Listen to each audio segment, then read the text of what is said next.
Welcome back. This week will be the starting point of sort of a lecture series I want to make on product design and development. So, the one might have the question that why do we want to study this kind of thing? Because as a community, we are basically academic researcher or maybe industrial researcher, um, or maybe entrepreneur, and these are things I think more suitable to researcher or executive personals in industry, not for dedicated researcher. But I believe since our motto is to learn the commercialization of research and all this thing, so on that context these kind of broader aspect or learning will be helpful. That's why I decided to undertake this, and I will try to make a series of video in upcoming weeks, and hopefully I will make a series of, let's say, 15 to 20 videos in subsequent week, and I will make a playlist. Hopefully I can finish it.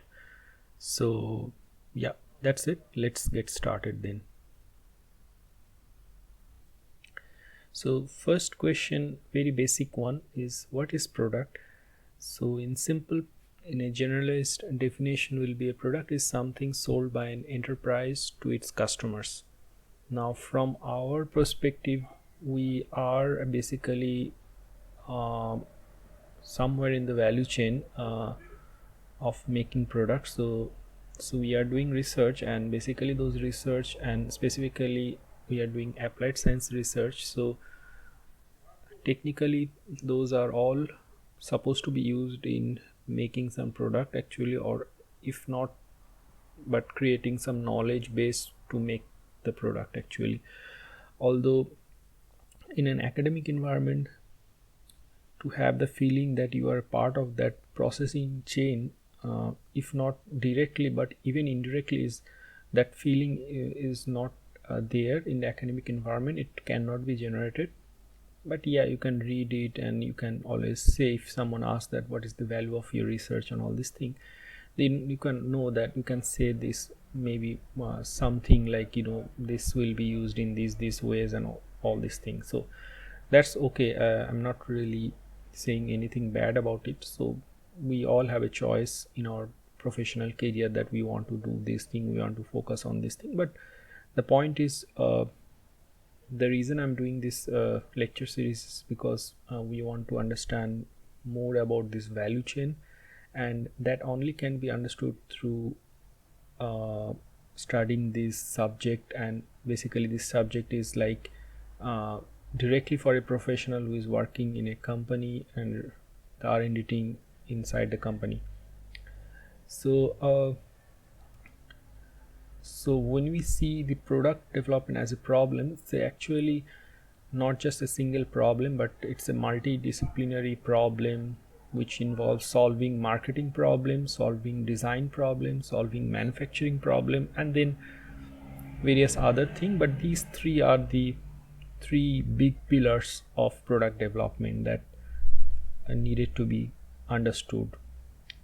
I remember that there was one CEO in our department that he had given and talk about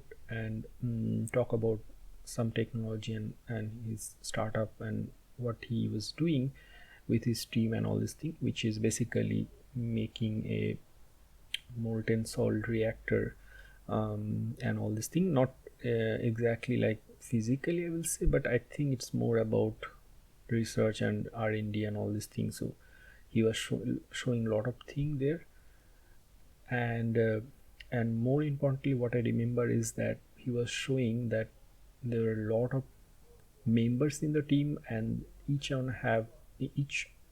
them have different roles. Some from physics background, some from computer science background, some from mechanical engineering, some from nuclear engineering, some from electrical engineering.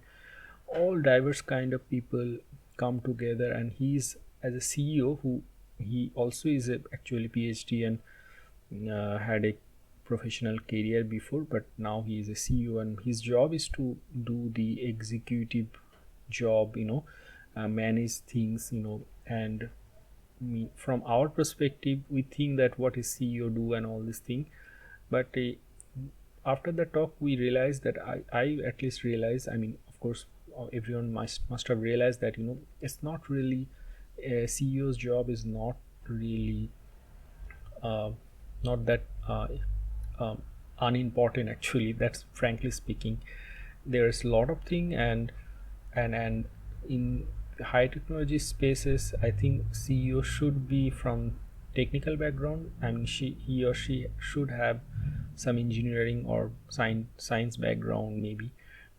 So that's my feeling. So mm, yeah.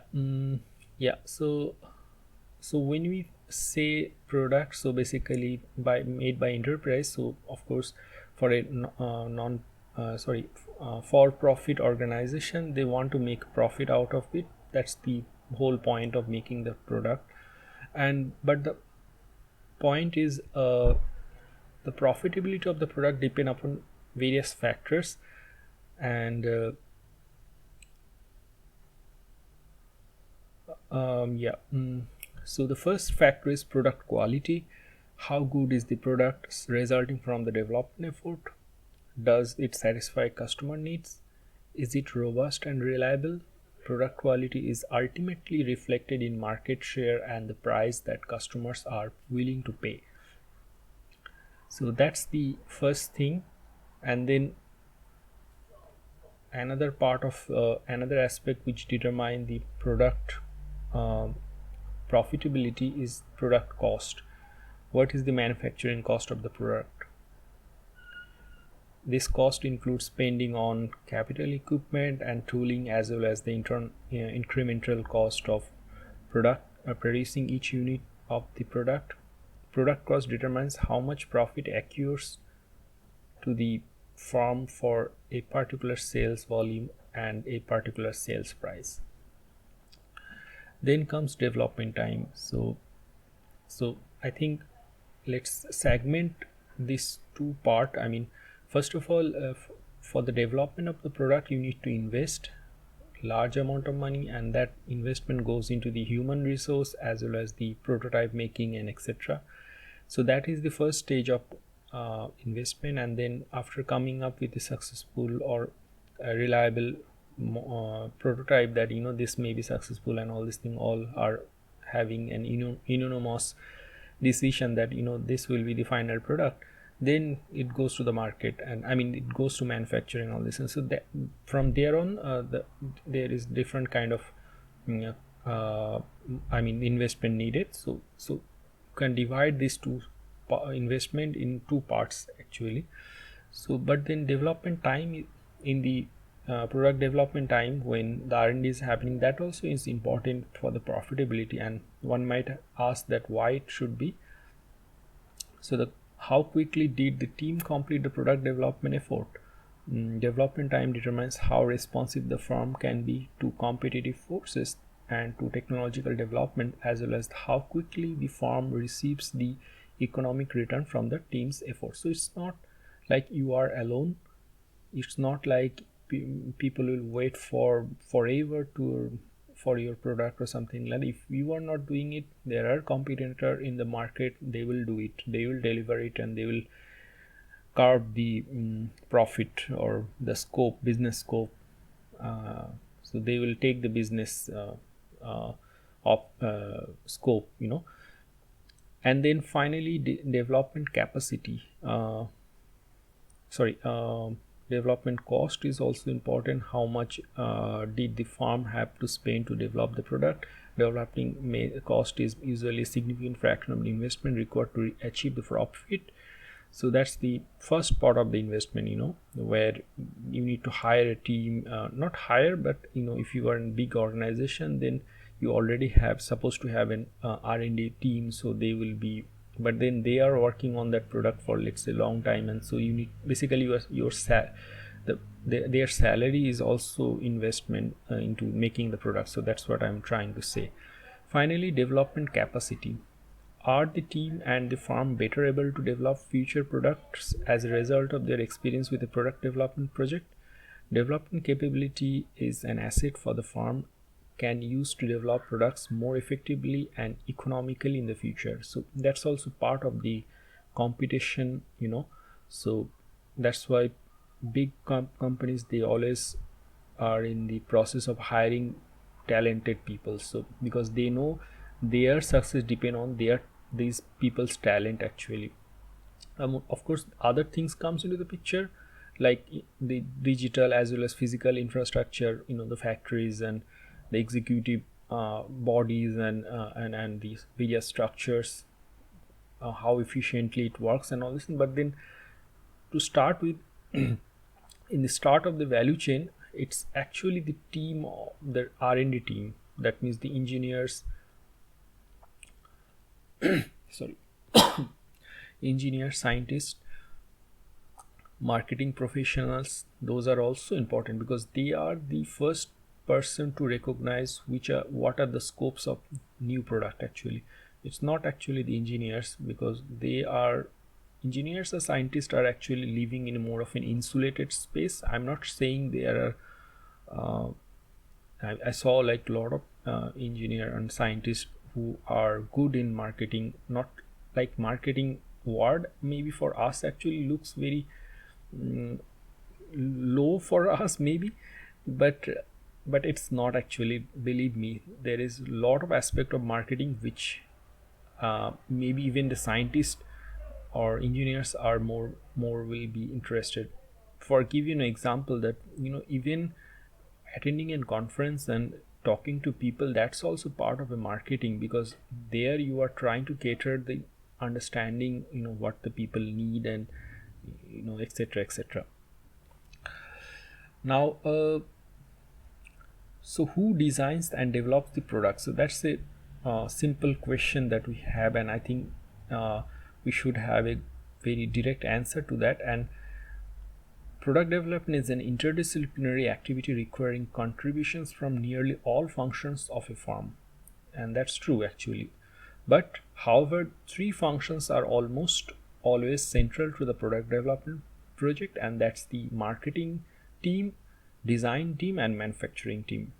Now, design team will contain a lot of engineers and scientists, and maybe, yeah, from diverse background depending on the exact product they are looking into. So they have to make a team, and in generally big corporation, it's when they are making a new product. So basically, they pick up the team within the organization. So the marketing function mediates the interaction between the firm and the customers. Marketing often facilitates the identification of product opportunity, the definition of market segments, and the identification of customer needs.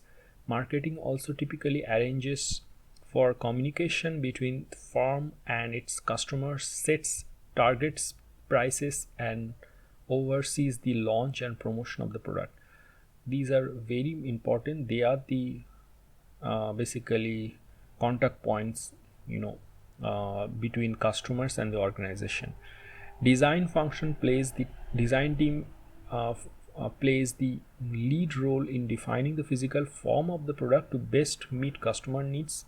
In that context, design function includes engineering design, mechanical, electrical, software, etc., and industrial design, aesthetics, ergonomics, user interfaces. So, and manufacturing team, basically the manufacturing function is primarily responsible for designing, operating, and or coordinating production system in order to produce product efficiently with time, within a time budget and all this thing. Broadly defined, the manufacturing function also often includes purchasing, distribution, and installation. This collection of activities is sometimes called the supply chain.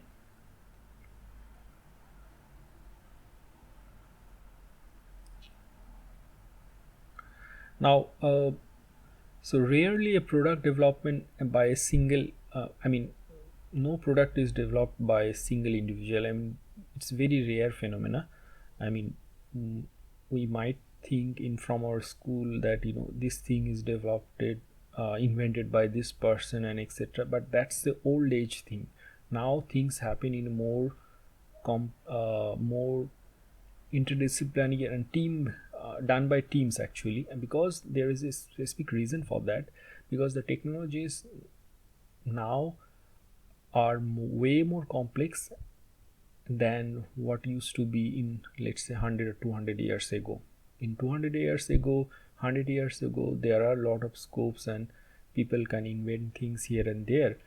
And I'm not saying now also people do invent in university or even in other organization, but how it will become a successful product, that depend on lot of other factors, and that in general is done by or seen by group of people, not just individual people. The collection of individual developing a product forms the project team. So basically, as I said, that in big organization and even a small company, they always make a team, and this team usually has a single team leader. That's an important, I'm not talking about CEO actually. This is a project leader or team leader who could be drawn from any of the functions of the firm. So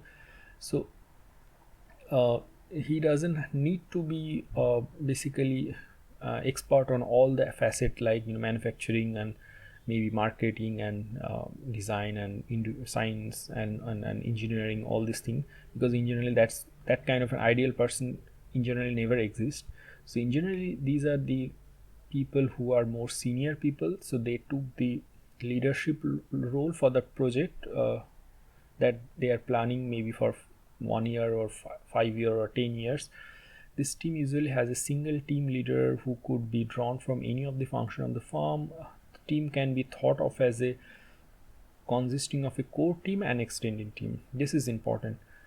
In order to work together effectively, the core team usually remains small enough to meet in a conference room, while the extended team may consist of dozens, hundreds, and even thousands of our members. And in generally, extended teams can be consultancies outside the company boundaries, so that can also happen. So that's the core and extended team, and I think, and depending on the product, these teams number and complexity can be very large. For example, if it is about product is basically a toothpaste, or let's say not toothbrush maybe, yeah, then it's a very maybe 5 or 6 member team maybe. But if it is a Boeing new airplane they are developing, then it can be thousands of people in the core team, or maybe 600 or 700 people in the core team, and extended team it can be 2000, 5000, we never know. So that's the complexity we are dealing with. It can be simple and it can be complex also.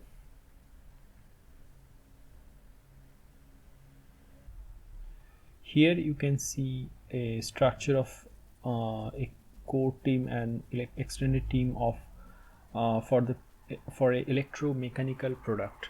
So in the center you have the team leader who will be taking all the decision, and then surrounded will be, in the core team it will be manufacturing engineer, then purchasing specialist and electronic designer, then mechanical designer, industrial designer, marketing professionals.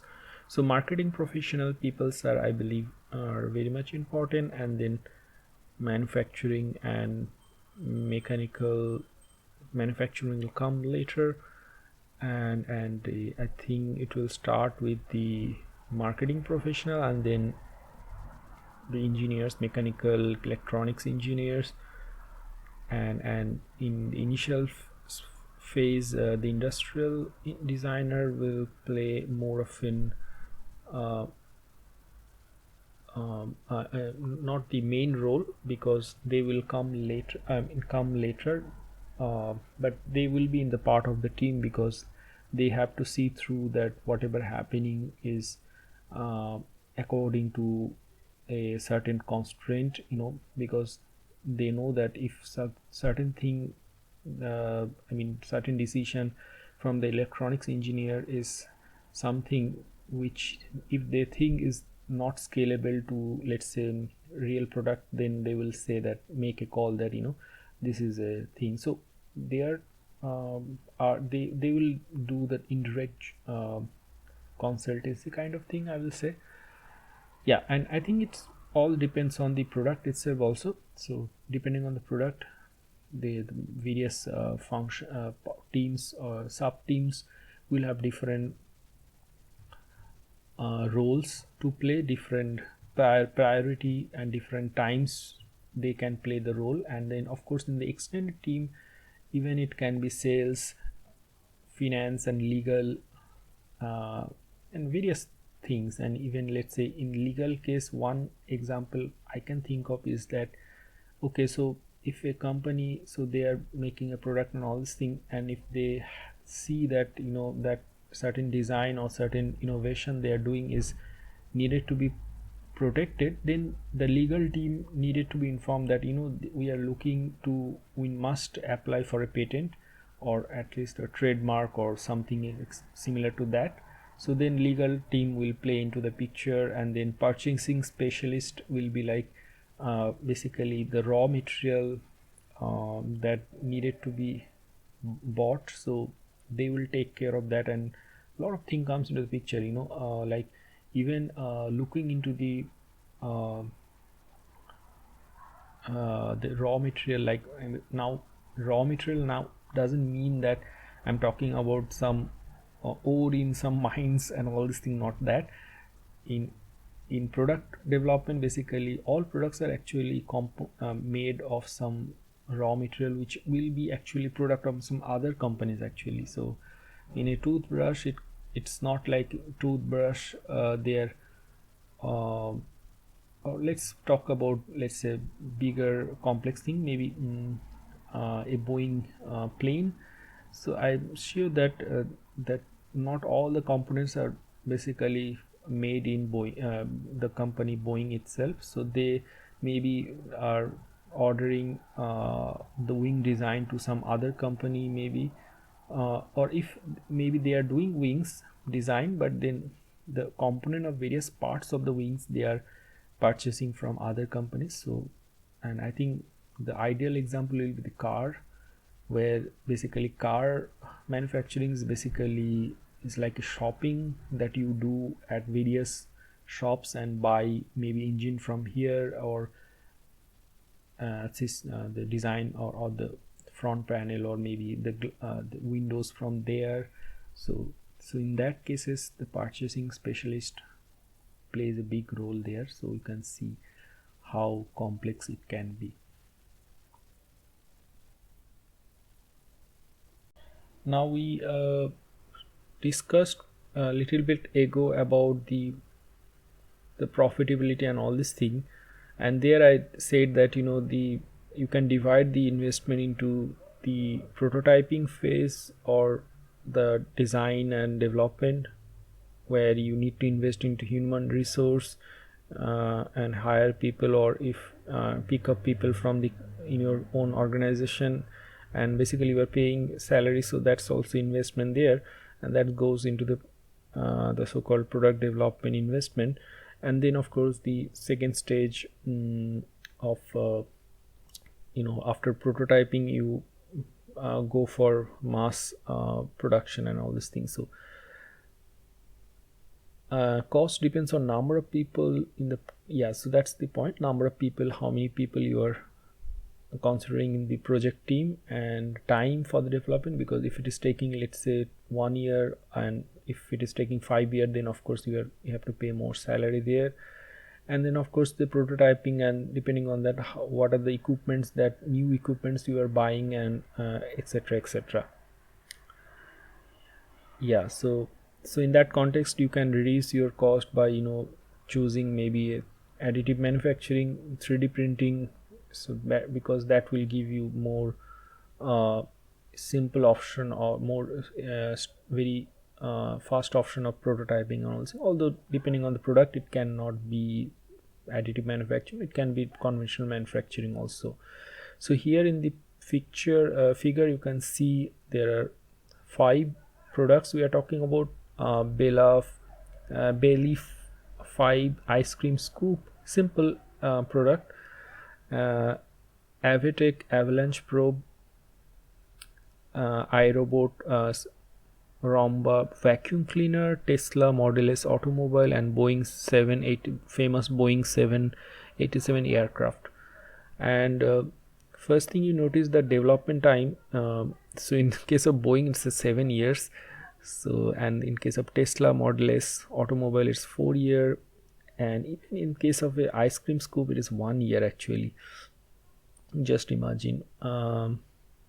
Yeah, so in all the products actually, the way we know that the way the business is done is that each product has its life cycle, and because the reason that you can't have same product and then because people will first of all, the product after buying it, so basically the customer keep on using it forever. That may not be true because each product has their own life cycle. But apart from that also, you need to have more new products in the market to make a competition, because that's aspect, I think I'm very much sure that's the point, that you need to have new products, maybe if not within 1 year, but at least within 3-5 years you need to launch a new product, so that your the loyal customers are entertained, like just for the sake of, or maybe make a big competitive business, you have to do that. And yeah, so number of unique parts here you can see, in case of Tesla it is 10,000 parts for a Tesla. So you can see I was talking about that, purchasing and things from the outside, other companies. So here you can see there's a lot of parts, and in case of Boeing 787 aircraft, it's 130,000 parts that needed to be, there are those many unique parts, and each part has their own design, engineering, and testing, etc, etc. So, and then of course integration also plays, after the integration you have to do testing and all these things. So yeah, development time is important, internal development team, peak size. Yeah, so that's important. Here you can see, so the ice cream scoop can be because it's a very simple, so the team size is 4 people. Avalanche probe, I'm not really sure what it means, so let's forget that. Vacuum cleaner, 100 people, so it's certainly an electromechanical instrument or product, and yeah, so that's 100 people, so a lot of and I think yeah, so it's a Wi-Fi control. So yeah, Tesla, yeah, 1,000 people, and Boeing it's 7,000 people. So I think yeah, so that's the core team they are talking about, and so you can see the core team itself is 7,000 people.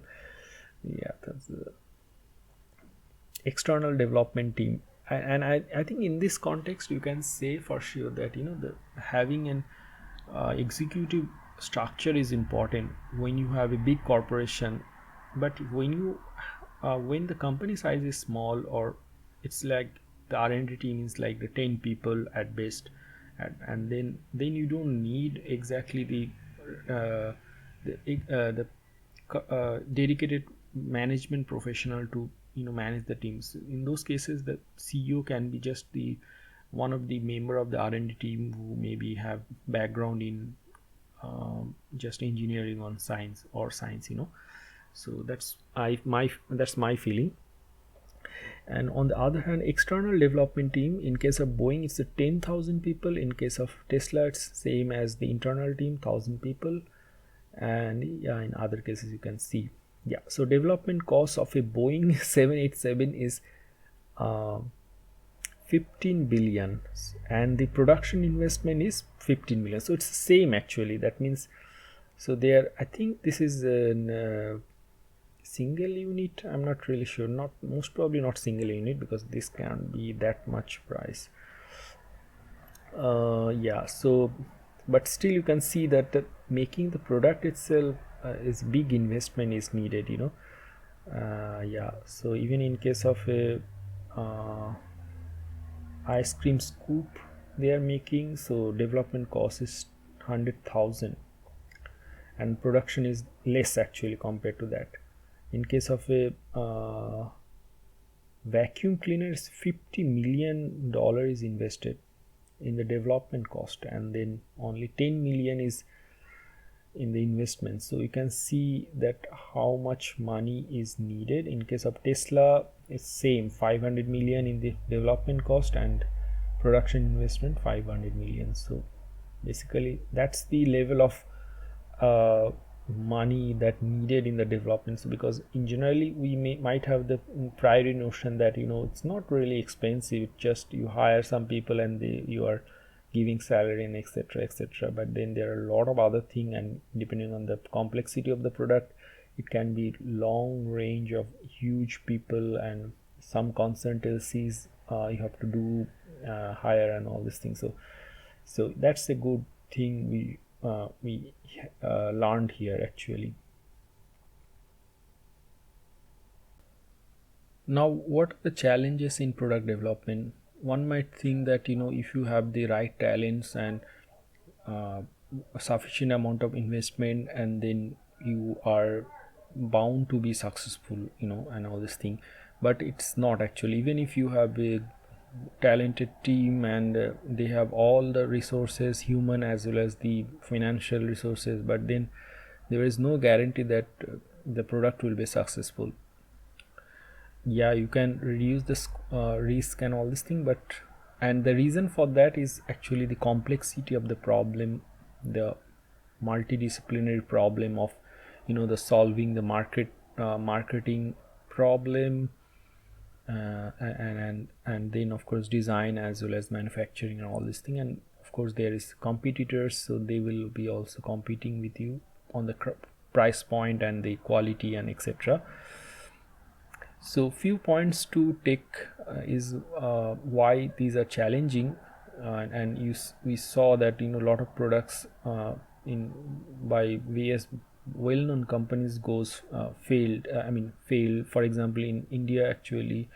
So one time we thought there was a hype about Tata Nano and all this thing, and we thought like, yeah, so this will be a cheaper car and maybe a lot of people will buy it and all this thing. But then it turned out that we don't see any Tata Nano in the road actually anymore, and I think they stopped the production actually because it's not profitable, or people are not buying it most probably. I'm not really sure about this information, but I think these are the story here.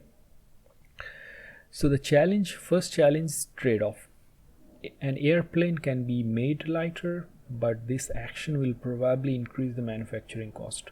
One of the most difficult aspects of product development is recognizing, understanding, and managing such trade-offs in a way that maximizes success of the product. So the trade-offs need to be understood, and here comes the importance of experienced professional who must take the decision.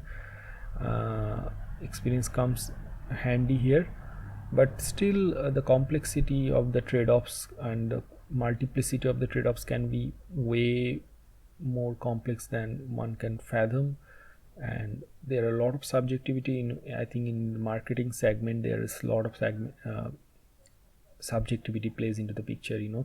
One can have an understanding of what customers need, but then they will never be sure that after the introduction of the product in the market it will be sold like a hot cake or something. It may not happen altogether. So there is a lot of variables which are hidden, I think. And so now second point is dynamics. Technologies improve, customer preferences evolve, competitors introduce new products, and the macroeconomic environment shifts. Decision making is an environment in an environment of constant change is a formidable task.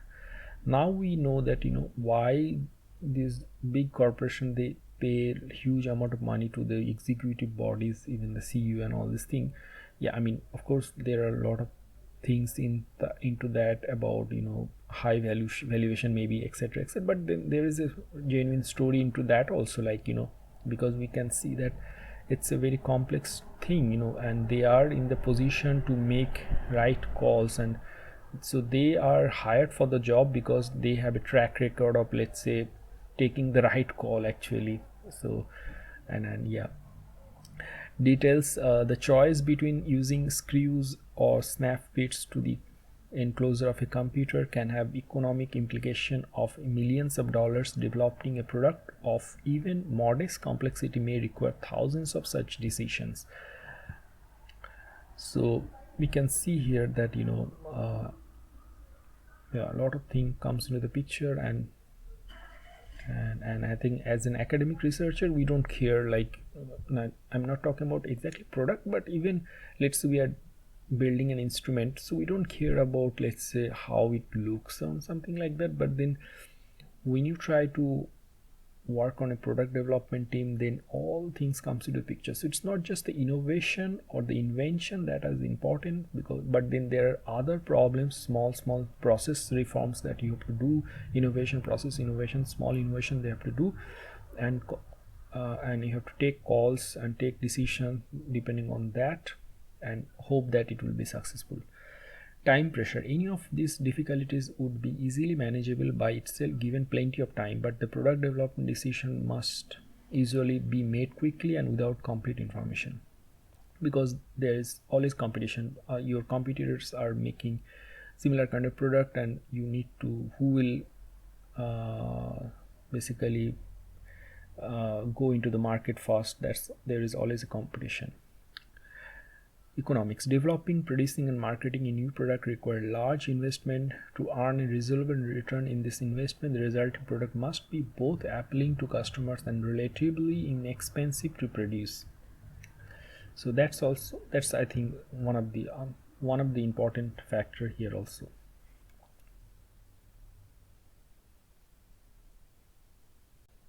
Now, in the upcoming lectures, the way I want to structure this lectures is that so the basically I will present techniques as in a structured form. Like, technique here means basically how how the structure looks like, of a team, and what are the do and to do list, and all this thing.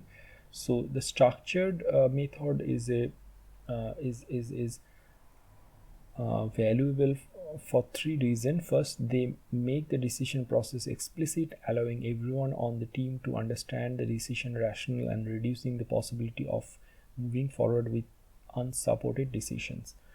Second, by acting as checklist of key steps in a development activity, they ensure the important issues are not forgotten. Third, structured methods are largely self-documenting. In process of executing the method, the team creates a record of decision making process for future reference and for educating newcomers. So in that context, I will I will try I will give you my experience here. So same talk where the CEO of company had given, so he was showing a lot of tables, about risk management and all this thing. And so that's there also I can see the structure, he made structure that that every week all the teams will have a common meeting, and they will decide upon the risk analysis and etc etc, and then they will this team will connect with that team if needed in after meeting, etc etc. So what I can see what I can see from that talk is that there also it's a structured method actually, that yeah. And then to make to not to make everything dull, so I will also touch upon industrial examples, not too complex, trying to choose the simple examples. And now one might have the question one might ask that, why do take job in this kind of a product team, or and the answer to that will be that first of all, creation is creation is one answer. Like, you are doing a creative job. I will say the product development process begins with an idea and ends with the production of a physical artifact. When viewed from both in the entirety and the level of individual activity, the product development process is intensely creative. So so that's the point. And I think one good I can say for sure is that you will not feel alienated. You don't feel that what you are researching on, whether it will be used in application or not. So that alienation will not be there with you, because you are part of a team and they are all dedicated into making something work. Although in the end there is no guarantee that it will work.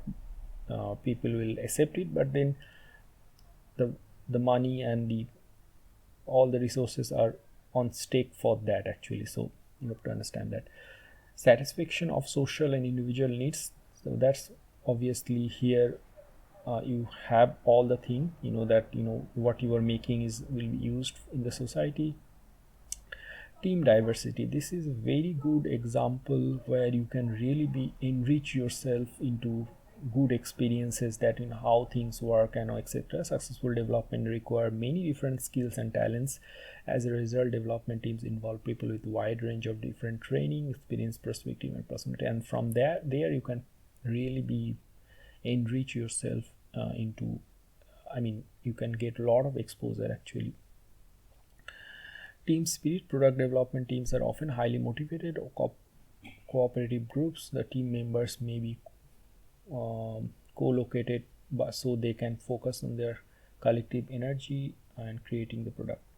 So these are small points, and of course in the end it's actually up to the personal choice of us which profession we take. But I'm not really, maybe I shouldn't talk about this, because we are talking about product development as a knowledge or subject here, but not like a professional, which profession to choose. That's not the point. But we can at least on a side note we can discuss this, that this is the positive point. And but in the end it's a subjective, and each individual must choose their own destiny and all this thing. Now, not all things are good. There can be organizational realities, difficulties that will hamper the product development. And before I start there, I will also say that it's not like in academia, it's basically about you have to take care of yourself, that your motivation is actually, you are responsible to keep your motivation going. But in industry you don't need to actually, because you are part of a team and you have to deliver, you have a certain job and all this thing.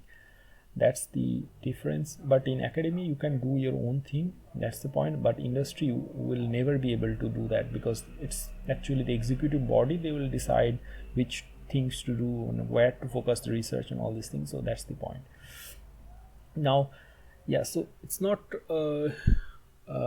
walk on the red carpet for the product development team. There can be a lot of organizational problem in the company that will hamper the successful product development. One is lack of empowerment of the team. General managers or functional managers may engage in continual intervention in the detail of the development project without a full understanding of the basis of the team's decision. So functional allegiance tendency. Project goals. Representatives of marketing, design and manufacturing may influence decision in order to increase the political standing of themselves or their function without regard to the overall success of the product. Inadequate resources. A team may be unable to complete these development tasks effectively because of lack of staffs, a mismatch of skills, or a lack of money, equipment and tools. Finally, lack of cross-functional representation on the project team. So key development decision may be made without the involvement of marketing, design and manufacturing and other critical functions. So these are more or less main points where why product development team can fail.